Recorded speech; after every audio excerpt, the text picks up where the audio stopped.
My name is Julia Ledford, and I am a student at Chattahoochee Technical College, and I'm currently taking ECCE 2202, Social Issues and Family Involvement. Today is October 1st, 2025, and this is my parent-teacher conference. Do you consent to being recorded? Yes. And are you over the age of 18? Yes. Perfect. Good morning, Ms. Weisel. Good morning. This is my assessment on Georgia from just academically. Okay. So we will just go over a few things, and then we'll just talk about some concerns or things that we see, some changes in the classroom. Perfect. For her personal and social development, Georgia can follow classroom rules and routines. Mm-hmm. She is developing independent steering activities, and during her meal times, she throws her own trash away. We don't have to ask her to do any of that. She pushes her chair in and washes her hands after using the restroom. Okay. The only thing that we're encouraging Georgia to do is just to express her feelings and using her words instead of showing any aggression when there's any type of problems with the other children. Sorry. Yeah. With her language and literacy, she loves books. Yes, she does. She can pick up a book and tell me the story. Mm-hmm. If she's read it before, she can tell her own story with looking at the pictures. Mm-hmm. We are encouraging her to participate in classroom discussion a little bit more. Previous months, she has participated a little more, but with the circumstances, she's starting to withdraw just a little bit. So we're still just kind of giving her that push. Good. With her mathematical thinking, she loves to measure things. So she'll measure them with her hand, her arm, like different parts of her body to see if it's bigger or smaller. Mm-hmm. So that is great. She can match numerals with sets of objects from 0 to 10. So we're starting 11 through 20, but so far she has exceeded with everything up to 10. Mm-hmm. And she can copy a sound pattern and string beads in a repeating pattern. She's been doing patterns at home too. Yes, she does a lot of patterns with the beach. That's probably one of her favorite activities because she can make a necklace. Yep. Sounds like Georgia. With her physical development, health and safety, Mm-hmm. she can bounce on a balance beam. She can run, jump, skip, and hop. Her fine motor skills are great. She can push a cookie cutter into the dough. Mm-hmm. The way that she grasps a writing utensil is correct. She's mastered that. And she can zip in button coats. She also identifies healthy and unhealthy foods and remembers to cover her mouth when she's coughing. For science, she uses simple tools correctly. She is increasing her understanding and showing interest by exploring both the sensory and sand tables, using shovels, funnels, and measuring cups. She can make new colors, mixing primary colors and other colors. When painting and coloring. She can also describe basic needs of plants and animals. Okay. So the only thing that we're working on there is just encouraging her to use longer sentences to explain and express her discoveries and observations. Okay. With social studies, Georgia understands her family roles, and sometimes she shares stories about going to different places with family. Mm-hmm. She's had a hard time lately talking about family just due to her circumstances, which is appropriate. Of course. And we have encouraged her to talk about her feelings and situations, either with a peer or one of the teachers. Mm-hmm. She shows an understanding of common jobs and can explain what workers do. She loved Community Helper Week. She dressed up as a princess and she rocked it. She wanted to tell everybody what job a princess does. So that's amazing. Yeah, and she also loves to play in the block area and build different things depending on what our theme is of the week. So her favorite was doing the zoo or the farm. I can tell she really loves animals. Yes, she loves blocks at home too. In art, she participates in fair plays and musical games such as hot potato musical chairs. Georgia loves to dance, and this is her favorite activity that we do in class. She makes her own rhythms. She can create rhythms going off of songs that we've heard or different songs. She loves to dance, play the musical instruments, anything with music she wants to do. And she's also showing more interest in different art activities and adding more detail to her coloring and her art projects.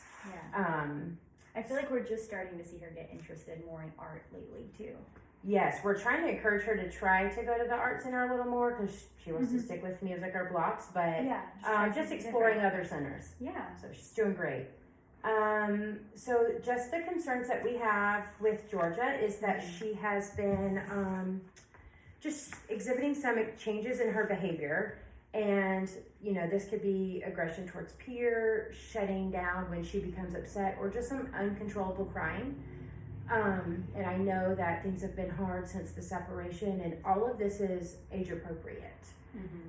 We've incorporated some things into the classroom. One thing that we do have is our visual schedule. Okay. It just, everything from the moment we start to going home, and if there's any changes in routine, I can move the pictures around. So she can see the change as it's happening? Yes. Or like as it's planned out for the day? Okay. Yes, and she's always aware of what's coming next, even if it's going to be something different. That's great. That is so good. Have you noticed any other expressions, or how is she feeling at home? Well, it has been really, really hard on her. I've noticed lately when she starts to get like upset or overwhelmed about something, she isn't talking to me about it like she used to. I've seen a lot more of like her getting angry or screaming, kind of blowing up on me. It's not all the time, but it's definitely been a change that we've seen. Thank you for sharing that. And it really helps to hear what's happening at home, because we want to make sure we're supporting her here and at home. Yes. And just kind of incorporating some of the same things. You know Georgia best, and your insights will really help us understand how to support her and what might work better for her here at school. Some other things that we have incorporated is a calm down corner. Okay. So we have an area in the classroom that has like a couch, and there's different activities. So she can sit down and relax, do some breathing activities. She can read a story. We have some stuffed animals. Yeah. That she can, hug tightly. I actually printed you off some strategies for her that we do incorporate into the classroom, so she can do some different stretches, blow bubbles, or just some different breathing exercises. So you can take these at home and just show them to her, because it is something that she's familiar with doing. Yeah, absolutely. I have noticed that sometimes when I read to her, that helps her calm down a little bit. But like deep breathing is definitely something we can work on. These are really good strategies. Yes, and even with the building with the blocks, I've noticed that even we've put a few blocks over there. She has a big interest in the magnet tiles, and I know that you guys also have those as well. Yes. That is something great, because it really calms her down and gets her focused on something different. And I've noticed that even with the building blocks, she will start to talk to me about the situation or what's happening. Yes. Excuse me. We also have incorporated some other books into the classroom, into our library. So it's not just specifically only for her when she's having, some of her moments. But they're for everyone to look at. But these really would resonate with her, because she can relate to the characters in the stories. And they share some of the same feelings, and they talk about those. So the two books that we have incorporated are Two Homes Filled with Love and Some Families Change. And I also printed a list of these off for you, so you can incorporate them. You can also look them up on YouTube, and they have read aloud stories of these as well, so she can listen to the story, but also see the pages. That sounds really, really helpful. We don't know a lot of families who've gone through separation, so I think those would help her not feel so alone in it. And just maybe give her some words to voice how she's feeling. Perfect. Yes, these are thank you for really good. You're welcome. I also have a parent resource file in the office, and it has a section about separation or divorce or things like that. There is an organization called Families First, and they provide support for the families, for the children and the parents. They have parenting classes, visitation support, educational seminars, and case management to help parents co-parent in the best interest of the children. So it's really just helpful to have somebody kind of guide you, because we don't always know what to do in that moment. Yeah, I've had a little bit of a difficult time just finding like the words to like explain everything to her and make her feel help her through this transition. So I think a lot of those resources would be really helpful for me as well. Perfect. Yes, they will be very helpful for her just to understand too and have somebody else explain it, you know. Yeah. There's also a podcast, and it's called What I Wish My Parents Knew. Mm-hmm. It's by Casper. It is a podcast about a child who's been through divorce. Okay. And even though that word hasn't been used yet, it would be a good resource for you and Dad to listen to, just to understand, like, hearing it from a different perspective. Yeah. And just understanding, like, how to explain things to her or what to say or not to say. Mm-hmm. I've listened to it myself, and it is a great resource just to listen to and get some other insight and a different perspective. Thank you. I think if we are consistent with these approaches across home and school, Georgia will feel even more supported and will be able to continue to observe her progress here.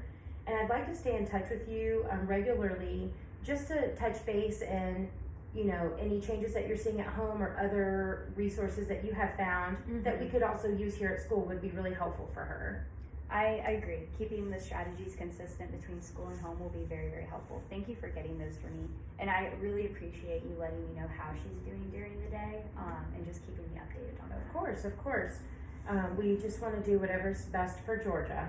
Mm-hmm. So to wrap up our conference, I'd like to say that Georgia's thriving academically. She's excelling in her reading, math, and science, and there's so much creativity in art and music. Mm-hmm. Our main focus right now is just supporting her social emotional development and just making sure that we keep her on track and have the same resources just at home and school so that things are consistent. Yes.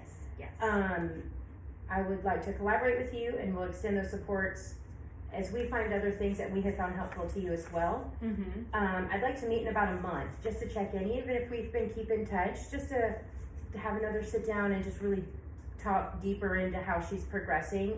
Yes. And make sure that we're just staying on top of it. Yeah, absolutely. And working together, I am confident that Georgia will continue to grow and succeed. Mm-hmm. Well, thank you so much. I really appreciate how much time you spent working with Georgia. And obviously this has not been easy on her, but I can see that she is in a place where she's really cared about me. Yes, we love her so very much. much. You're welcome.